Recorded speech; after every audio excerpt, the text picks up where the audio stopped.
বিসমিল্লাহির রহমানির রহিম। আসসালামু আলাইকুম। আশা করি আপনারা সবাই ভালো রয়েছেন। তো ভিউয়ার্স, আপনারা জানেন যে আজকে তারিখ 15/9/2025। তো ভিউয়ার্স, আপনারা জানেন যে আজকে আসলে একটি অফিস নোটিশ প্রকাশিত হয়েছে এবং বয়স্ক বিধবা প্রতিবন্ধী এটা কিন্তু হচ্ছে আপনাদের প্রথম কিস্তি 25-26 অর্থ বছর এবং গর্ভবতী ভাতাটা কবে দিবে আগস্ট মাসের। যদিও আপনাদের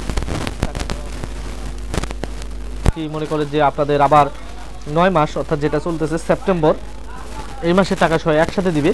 তো এই বিষয়গুলো জানতে হলে অবশ্যই ধৈর্য ধরে সম্পূর্ণ ভিডিওটা দেখতে হবে। আর সেই সাথে আপনারা যারা এখন পর্যন্ত আমার চ্যানেলটা সাবস্ক্রাইব করেননি তারা সাবস্ক্রাইব করবেন, কারণ আমি লক্ষ্য করেছি আমার চ্যানেলে এর আগে 70% দেখছিলাম যে আপনারা সাবস্ক্রাইব করেছেন এবং সেই সংখ্যাটা এখন আরও নতুন করে বেড়ে গেছে, মানে অনেক নতুন অডিয়েন্স এসেছেন, কিন্তু এখন পর্যন্ত আপনারা আমার চ্যানেলটা সাবস্ক্রাইব করেননি। তো যার কারণে আমি বলবো যে যারা নতুন এসেছেন চ্যানেলটা সাবস্ক্রাইব করুন, কারণ আপনার ফ্যামিলিতে কেউ না কেউ বয়স্ক বিধবা প্রতিবন্ধী গর্ভবতী ভাতা বা হচ্ছে উপবৃত্তির টাকা পেয়ে থাকে। আর আমার চ্যানেলের মাধ্যমে আমি কিন্তু সবসময় আপনাদেরকে জানিয়ে দিব যে আসলে আপনার ভাতার টাকার বর্তমান পরিস্থিতি কি এবং ভাতার টাকা কবে দিবে এবং কত তারিখে দেয়, এগুলো কিন্তু আমি আসলে অনেক সময় একবারে হুবহুব নির্দিষ্ট করে আপনাদেরকে বলে দিই। তো তার ভিত্তিতে আমি আপনাদেরকে বলতেছি যে আপনারা চ্যানেলটা সাবস্ক্রাইব করুন।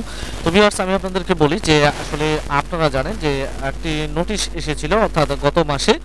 তো সেখানে বলা হয়েছিল যে যেই আপনাদের প্যারোলটা, আপনারা জানেন যে আসলে প্যারোল না নিলে কিন্তু আপনাদের টাকা পয়সা দেওয়া হয় না। প্যারোল হচ্ছে যে বিল বেতন ভাতা দেওয়ার একটা এক্সেল শিট। তো সেই প্যারোলটার মনে করেন যে লাস্ট ডেট ছিল হচ্ছে 15/9/2025 সাল পর্যন্ত। তো আপনারা জেনে খুশি হবেন যে আসলে মনে করেন যে 99% প্যারোল কিন্তু মনে করেন যেগুলো সমাজসেবা কার্যালয় রয়েছে, এটা কিন্তু আপনাদেরকে আমি বলে দিচ্ছি যে এটা কিন্তু আসলে সমাজসেবার যে মনে করেন যে সমাজ কল্যাণ মন্ত্রণালয় রয়েছে, মন্ত্রণালয়ের নোটিশ নয়, এটা কিন্তু হচ্ছে যে সমাজসেবার যে কার্যালয় রয়েছে, অর্থাৎ আমি যেখানে থাকি এখানে প্রায় মনে করেন যে আমার এলাকাতে 14 থেকে 15টি বা 16টির মতো উপজেলা রয়েছে। তো আমি যতটুকু খবর নিয়েছি যে আসলে সমস্ত উপজেলাগুলোই কিন্তু প্যারোল দিতে সক্ষম হয়েছে। তো সেই হিসেবে আমি আপনাদেরকে বললাম যে আসলে 99% প্যারোল কিন্তু অলরেডি দেওয়া শেষ হয়ে গেছে আজকে থেকে, অর্থাৎ আজকে মনে করেন যে আপনার বিকাল 5টার পরেই বা বিকাল 5টার আগেই মনে করেন যে সমস্ত কাজ তারা শেষ করে দিয়েছে। আর যাদের হয়তো মনে করেন যে প্রত্যন্ত অঞ্চল হয়তোবা পাহাড়ি অঞ্চল এগুলোর হয়তোবা বাকি থাকতে পারে, যদি এগুলোর বাকি থাকে তাহলে কিন্তু আমার কাছে অবশ্যই একটা নোটিশের কাগজ আসবে। নোটিশের কাগজটা যদি আসে তাহলে আমি সেটা আপনাদেরকে পাবলিক করে দিব।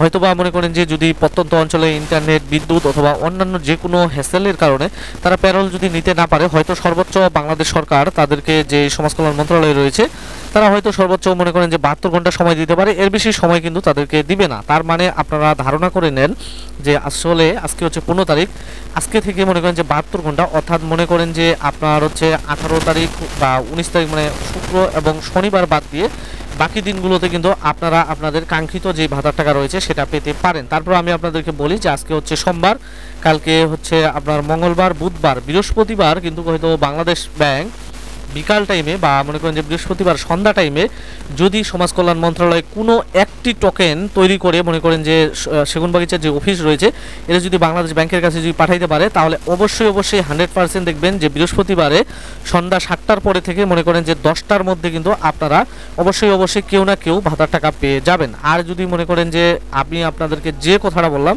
যে আমি যে অঞ্চলটাতে রয়েছে এটা হচ্ছে দিনাজপুর অঞ্চল, এখানে কিন্তু মনে করেন যে সমতল ভূমি, এখানে ইন্টারনেট হোক বা মনে করেন যে বিদ্যুতের এগুলোর কোনো ঝামেলা নেই, যার কারণে এখানে মনে করেন যে প্যারোল দিতে খুবই মানে দ্রুত সক্ষম হয়। কিন্তু আসলে প্রত্যন্ত অঞ্চল খাগড়াছড়ি, বান্দরবন, পার্বত্য চট্টগ্রাম এগুলোতে কিন্তু আসলে সমস্যা হয়, বা সিলেটের পাহাড়ি অঞ্চলে।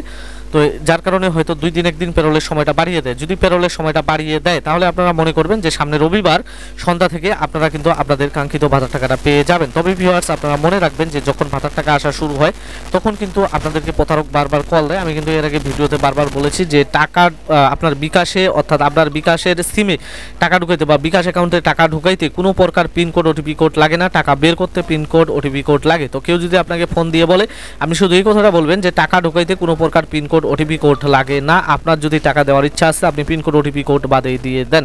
আর আমি আপনাদেরকে বলি যে আসলে যারা গর্ভবতী ভাতার জন্য অপেক্ষা করতেছেন আগস্ট মাসে, তাদের জন্য সুখবর যে আপনারা 24 তারিখের পর থেকে হয়তোবা আপনাদের যেই মনে করেন আগস্ট মাসের ভাতার টাকাটা রয়েছে গর্ভবতী ভাতার, এটা পেয়ে যাবেন। কারণ এই কারণেই পাবেন যে সামনে আসলে দুর্গাপূজা রয়েছে।